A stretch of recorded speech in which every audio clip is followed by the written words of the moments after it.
Have you ever flown on Spirit Airlines?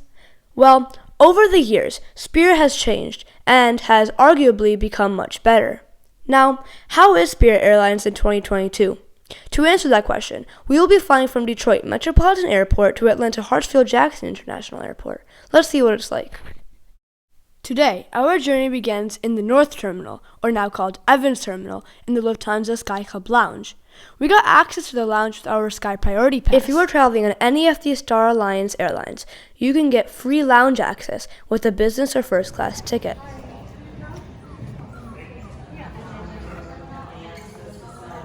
This lounge has two wings.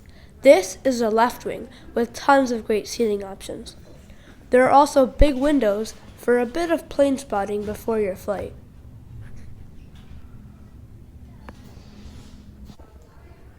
This is that same wing. And there are even more seating options further back. There's also a screen with flight information, but it's only for United and Air Canada flights. I also really like these world clocks and these cool aviation paintings. There are 2 espresso machines in this lounge, one on each side.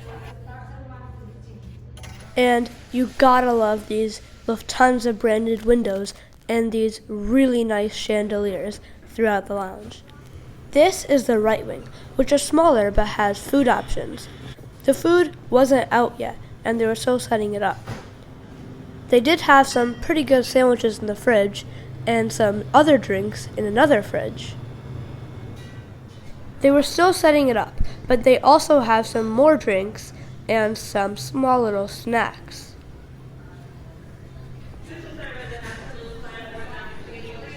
There's also a small mini bar. I got a turkey sandwich and an orange juice.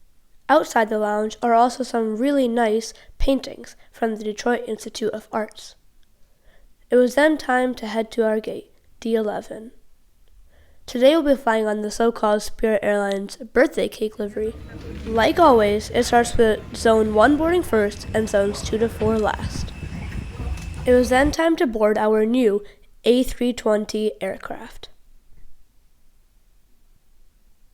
Here's my seat, 14F. The cabin definitely looked more modern, but the seat was still as hard as the old one. At least the tray table is actually bigger this time. Legroom was great, but when your backpack's on the ground, you don't have much room. My seat has 2 windows. And there was something wrong with my seatbelt. It was twisted for some reason. The seat back pocket was still tiny and stuff can fall out. The tray table was bigger, like I said, and can come near you. It's still very small though. There are individual air vents and reading lights, luckily. But the seat does not recline, and both armrests go up and down. And my favorite part about this new cabin is this yellow stitching on the side of the seat. But like before, the food and drinks are overpriced. It was after that when our taxi to the runway began. TTW was under construction at this time.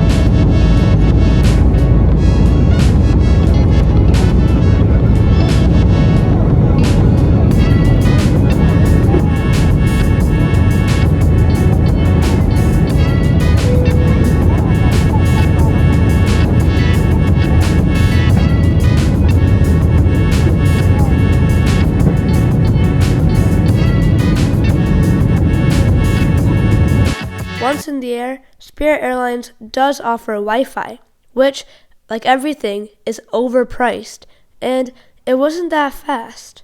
Spirit Airlines also has a super strict baggage policy. Here are the prices, but they may vary depending on the route or the flight.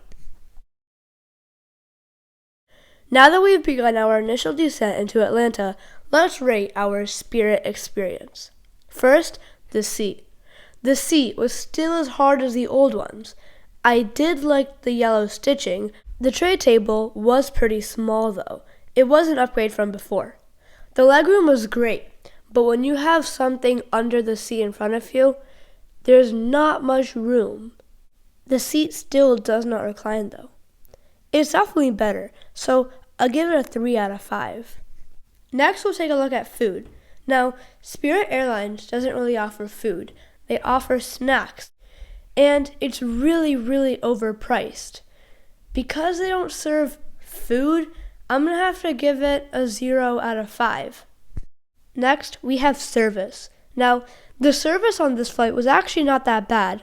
The crew was funny, friendly, they were always on their feet, and they were constantly making announcements. Spirit Airlines plays a game where if you have a sticker on your tray table, you win some points. I found that to be kind of fun, but also a little childish. Unfortunately, this was only the case on the first flight. Fortunately, this flight did not have a delay, which Spirit Airlines is highly known for.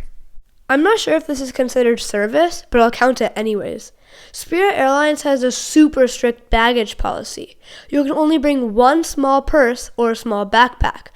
If you have a fanny pack and a backpack, they don't even let you bring that. You also have to pay for a carry-on suitcase, which is over the size requirements, or a check-in bag, which just doesn't make sense. Because of the baggage issue, I'm going to have to give the service a 3 out of 5. I'm going to have to give the entertainment a 2 out of 5. The Wi-Fi was overpriced, slow, and there weren't even any movies to watch. Those 2 points are there because the cabin crew entertainment. They were really fun, and the fact that they even provide Wi-Fi for an additional cost. After adding up all the scores, the total comes to a 4 out of 10 on Spirit Airlines. Not the best Spirit, but has Spirit improved over the years? No, absolutely not.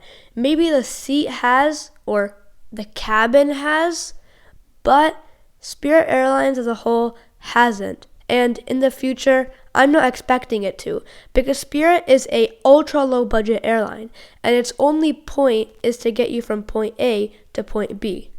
Now enjoy this very green landing into Atlanta Hartsfield Jackson International.